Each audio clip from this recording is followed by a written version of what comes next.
Raphaël, ensemble, on va parler démographie. L'Institut national des études démographiques, l'INED, vient de publier un rapport sur la baisse du désir d'enfant en France. C'est un sujet évidemment économique majeur. Absolument, alors, et c'est peut-être même l'une des crises les plus importantes que connaisse notre pays. Et finalement, on en parle assez peu. Depuis 15 ans, la France est entrée dans un hiver démographique qui va bouleverser notre économie. 663 000 naissances ont été enregistrées en 2024. C'est 2,2% de moins que l'année précédente et surtout 21,5% de moins qu'en 2010. En 10 ans, la fécondité en France est passée de 2 à 1,6 enfants par femme. C'est simple, on n'a jamais fait aussi peu de bébés depuis 1945.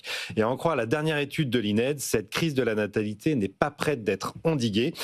Chez les femmes de moins de 30 ans, le nombre moyen d'enfants souhaités a diminué de 2,5 à 1,9 en 20 ans.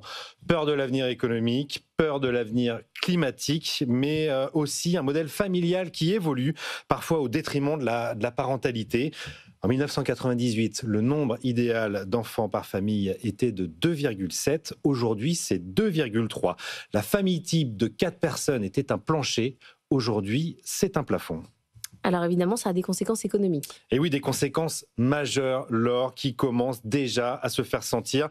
Sur le plan macroéconomique, d'ailleurs, c'est passé relativement inaperçu, mais dans le dernier projet de loi de finances en 2025, Bercy a abaissé d'un quart notre potentiel de croissance de 1,3 à 1% seulement. Pourquoi ? Du fait de la baisse de la natalité.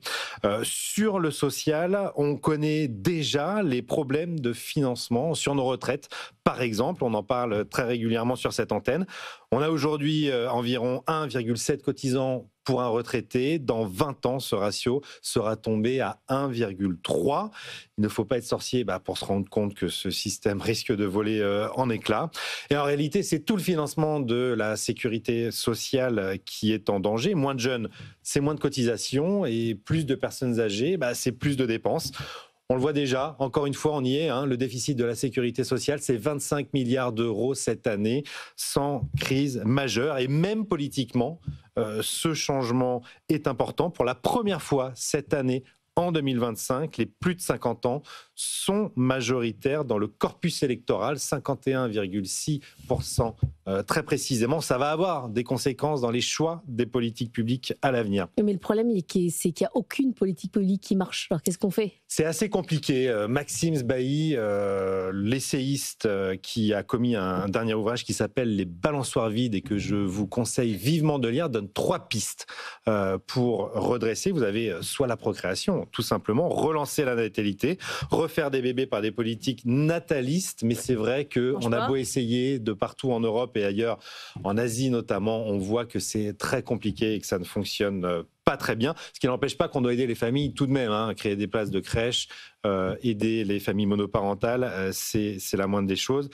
Vous avez l'immigration, évidemment, pour compenser cette baisse de la natalité, mais on voit la montée des tensions absolument de partout en Europe sur ces questions. Ça n'est pas ce qu'il y a de plus simple non plus. Et puis vous avez la troisième voie, celle du Japon. Le Japon qui est en crise économique depuis 1995, c'est-à-dire depuis que sa masse salariale, depuis que la population active commence à baisser, eh bien on remplace les gens par des robots. C'est l'automatisation de l'économie.